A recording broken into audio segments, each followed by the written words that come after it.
Hey there, welcome back to another episode of the London Diaries. June in London is when the city really shows off. This weekend was a perfect example of that. We spent an entire day at the London Zoo, had a little cooking adventure at home, relaxed in the park, and ended with one of the most magical theatre performances I've seen in a while. Let's get into it.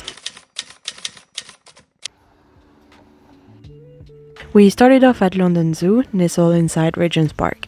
It's not just your average zoo, it's like a mini world tour packed into one leafy corner of the city.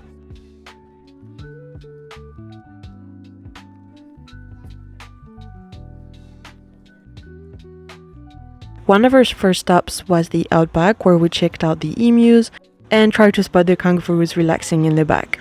Then we headed over to the Komodo dragons, and honestly that was pretty impressive. They're huge and look like actual dinosaurs. Next up was tiger territory, which we were really excited for, but no tigers. We actually went twice during the day, hoping they'd make an appearance, but they must have been hiding deep in the enclosure. Can't blame them, I'd hide too if I had a crowd staring at me all day.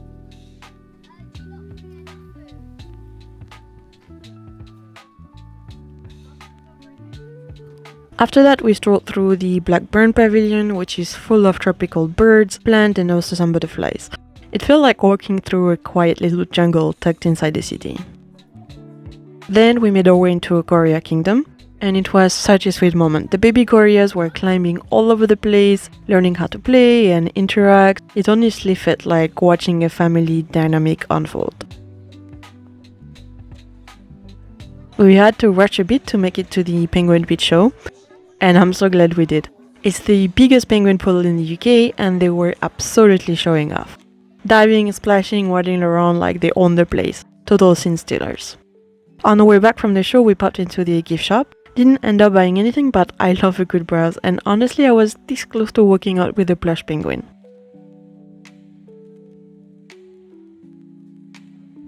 By that point we were starving, so we hit the cafe for lunch. I went with pizza, my partner had a burger, and we were joined by a few very bold birds trying to sneak a bite. Then came the Reptile House, which always make me think of that Harry Potter scene. It's full of snakes, lizards, and some pretty cool frogs.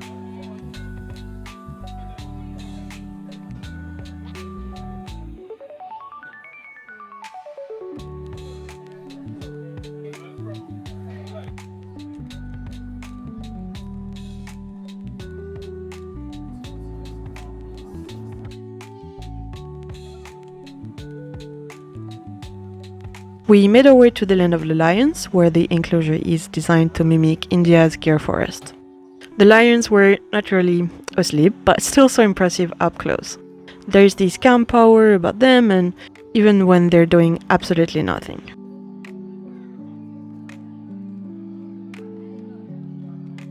We checked out the tiny giants, where all the insects, beetles, and ants live, tiny but oddly fascinating. Then we went into the aquarium, which was super peaceful and beautifully done, perfect for a little breather before heading into the last stretch.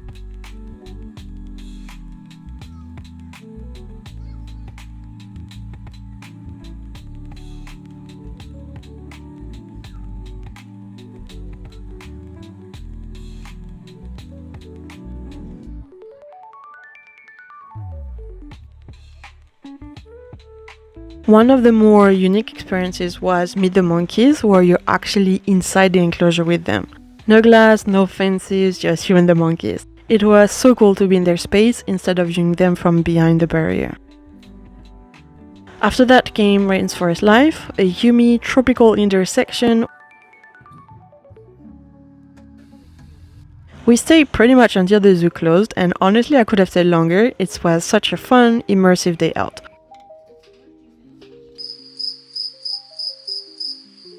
The next day had a slower pace, but still packed with good vibes. We started the morning with a walk to a local cafe for iced lattes.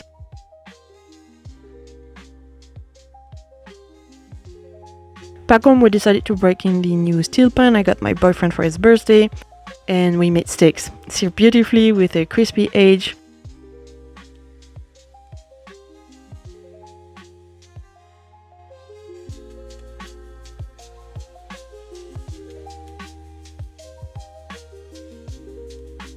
We paired it with a chill glass of Greek wine, and then we also had some fries on the side.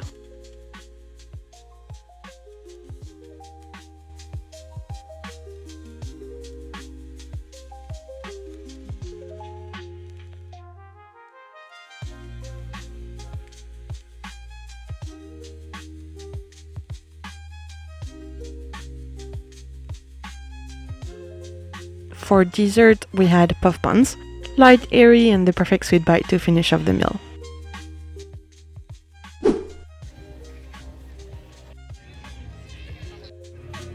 In the afternoon, we headed to a nearby park where there happened to be a small food festival going on.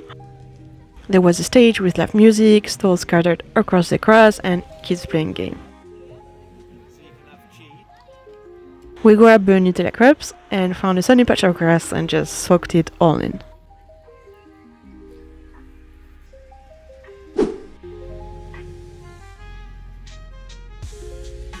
And to wrap up the weekend, we made our way into central London because we had tickets to see my Neighbour Totoro on stage.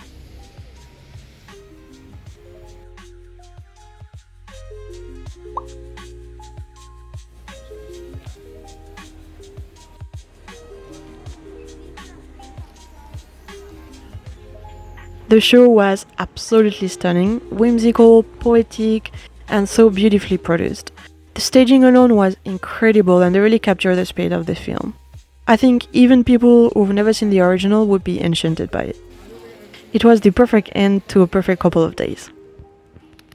Thanks for tagging along on this little journey adventure in London. Stay tuned for the next chapter of the London Diaries, and I'll see you soon.